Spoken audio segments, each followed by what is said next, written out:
I am the son of an oil man. I lived overseas all of my life. I was very fortunate in both having several graduate degrees and being a Marine Corps infantry officer, Marine Corps intelligence officer, and then a clandestine intelligence case officer. I've programmed imagery satellites. I've helped steal signals code books. I've done counterintelligence. I'm basically intimately familiar with the way in which the U.S. government does or does not do the craft of intelligence. What you need to know is I'm a spy saying spying doesn't work. It's costing you $1.2 billion a week to produce the president's daily brief for a guy that can't read. People don't realize this. Apart from the fact that NSA is 1950s mindsets with 1970s technologies, SAIC completely screwed up Trailblazer, Echelon is baloney. 80% of your signals intelligence comes from analysis of patterns. So you don't need to violate privacy. All you need to know is that Schmuckhead is calling Afghanistan once a week. General Shinseki knew exactly what was needed to make Iraq go right, and Paul Wolfowitz lied to Congress and said they'll receive us like liberators and stuff. If I had been General Shinseki, I would have grabbed Wolfowitz by the neck and thrown him down the steps of Capitol Hill. You don't let people lie like that. It's unprofessional to confuse loyalty with integrity, and we have had a failure of generalship in America. Our generals have been too eager to keep their stars and not eager enough to think for themselves and uphold the Constitution. Smedley Butler, the highest decorated Marine, said, war is a racket. War is a racket. War is a racket, and the only reason it's happening is because the American public is lethargic. Blog that. You are the Paul Reveres and Patrick Henrys of our generation. Bottom-up horizontal connection is key. Sharing at all levels, not top-down control. Public intelligence and influence is about to take off. We are about to bury rule by secrecy. Civil affairs is the focal point. The intelligence guys need to go back in their box. Bloggers, not informants, are key. The FBI is about to try and hire 2,000 informants in a Soviet police-style approach to security. That's idiocy. If you bloggers self-organize and attach yourself like leeches to specific issues, corporations, organizations, challenges, whatever, you will be the intelligence Minutemen of this century. The power is in your hands. There aren't enough guns to kill us all, and Halliburton can't build the jails fast enough to keep us down. Bloggers, as Linux is organized, where you grab onto an issue or something and you are part of a structured citizen journalism blogging thing that lets no evil doing go unnoticed, that rules. So I think we're at a turning point. I think we're at the very beginning of a historic tidal shift in power, restoring the Constitution. I don't know how many of you are following this, but the Comptroller General has told Congress the United States of America is insolvent. We're out of Schlitz. We literally have no money to make it to the next decade. Now, there's some very easy solutions. I could eliminate all income taxes tomorrow and have more than enough money to fund the government by using some other guy's bright idea. We tax the Federal Reserve at 0.0006, doubles our money until we decide to put them out of business permanently, because we certainly should not have central banks. We've put together an electoral reform pledge, and it's my view that any member of Congress, any member of the Senate that refuses to sign both the constitutional pledge, supporting the Constitution, and the electoral reform pledge should be put out of business. And I believe that will be 95% of all of these people.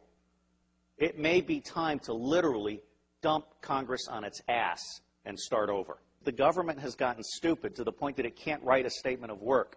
And so they ask the contractors to write a statement of work, and the contractors write a statement of work saying, you need more of what I haven't been able to sell. And the government says, oh yeah, right, good. Put it in the budget. This is real shit. I can crack all 10 of the top-level threats to humanity in less than 25 years for less than 1/3 of what the world is spending on the military. Blog that.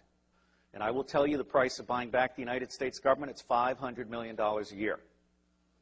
In the early 90s, Newt Gingrich and the Republicans got together. Their plan is now on the street. It's been exposed by a Columbia professor. They concluded that they could buy the United States government from school board to State House to White House for $300 million a year, and by golly, they did.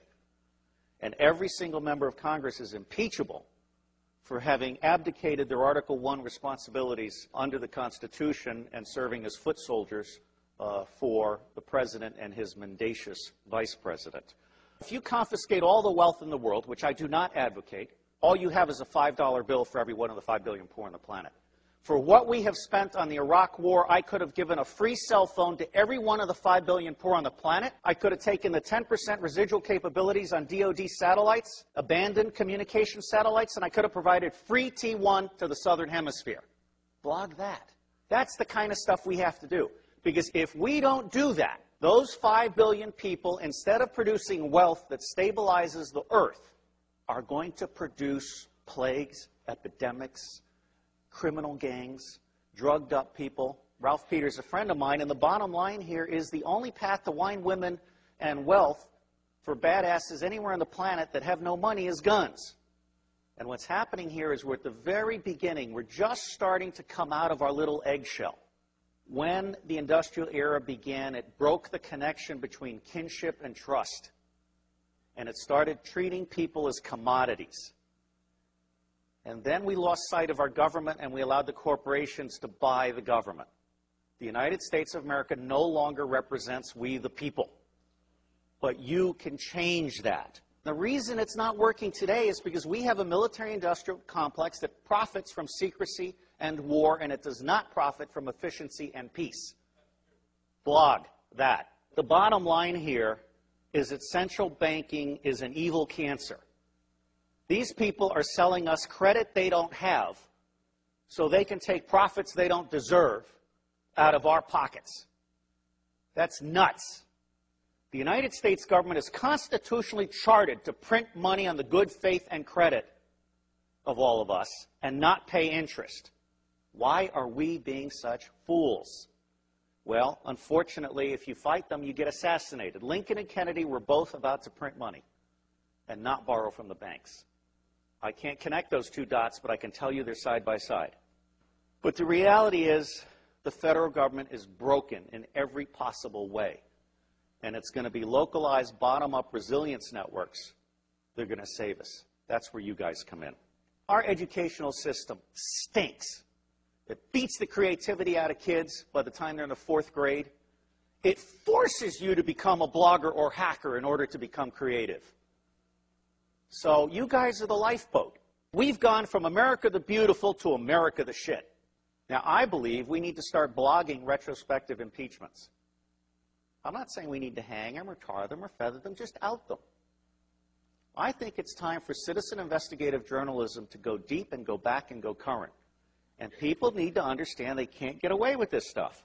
There is absolutely no lack of solution, and there is also no lack of money.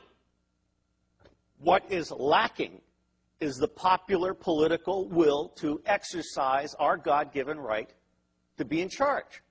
I got thrown off Fox News for saying the global war on terror wasn't real. Well, it's not. Okay? I mean, until we can get to one man, one bullet for the top 6,000, we can contain the next level, and we can provide a quality of life for everybody on the planet at the lowest level, we're not going to get it. The Air Force solution for terrorism is to kill one guy in an entire village, which, of course, creates 100 to 200 additional terrorists because of that indiscriminate war crime. It's just nuts. And it's nuts because the media isn't doing their job, and so it falls to you. And my dream is to have someone adopt every zip code and start doing that weekly report for their zip code.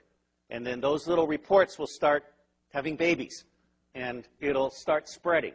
Your government is stupid, and they're stupid deliberately.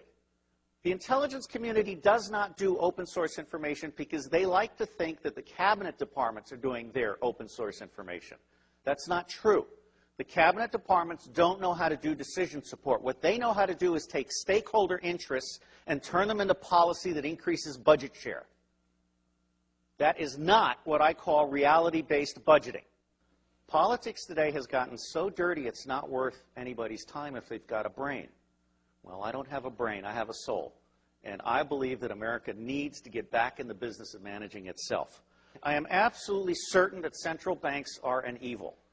Central banks are screwing us all, or we'll head it right. We are pigs being harvested for profits. I do believe there are secret societies, although, you know, given a choice between conspiracy and incompetence, I generally go with incompetence.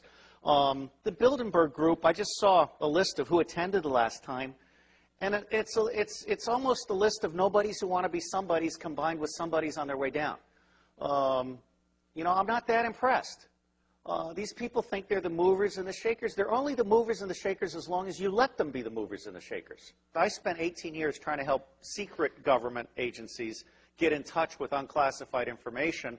And Tom Atlee sent me an email, and he had this little signature blog where Buckminster Fuller said, don't try and heal a broken system, create a new system that replaces it.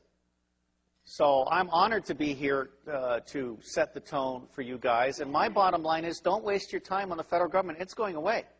There are 27 secessionist movements. There are 9 distinct nations in North America. I anticipate some virtual separation in the Republic. And I think that you're going to find that, like Vermont, for example, is all of a sudden going to be seen by the rest of America as exactly where we want to be, or Seattle. And so that's called the spike theory of change. As soon as one state gets it perfect, it's going to spread like wildfire.